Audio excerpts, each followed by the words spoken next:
തോട്ടിലേക്ക് മാലിന്യം ഒഴുക്കിവിട്ട് വിദ്യാഭ്യാസ സ്ഥാപനത്തിന് പിഴ ചുമത്തി ഗ്രാമപഞ്ചായത്ത്.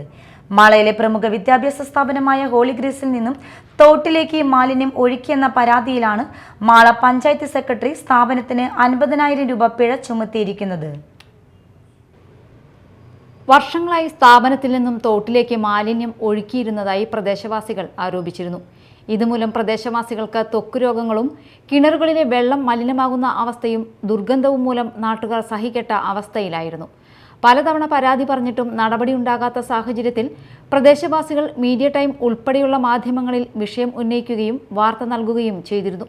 തുടർന്നാണ് പഞ്ചായത്ത് അധികൃതർ കർശന നടപടി സ്വീകരിക്കാൻ ഒരുങ്ങുന്നത്. സീവേജ് ട്രീറ്റ്മെന്റ് പ്ലാന്റിൽ നിന്നുള്ള മലിനജലം പൊതുജലാശയത്തിലേക്ക് ഒഴുക്കിയതും കോമ്പൗണ്ടിനുള്ളിൽ പ്ലാസ്റ്റിക് മാലിന്യം കത്തിച്ചതും ഉൾപ്പെടെ 6 കാര്യങ്ങൾ ചൂണ്ടിക്കാട്ടി പഞ്ചായത്ത് സെക്രട്ടറി ഹോളിഗ്രേസിന് രജിസ്റ്റേർഡായി നോട്ടീസ് അയച്ചിരുന്നു.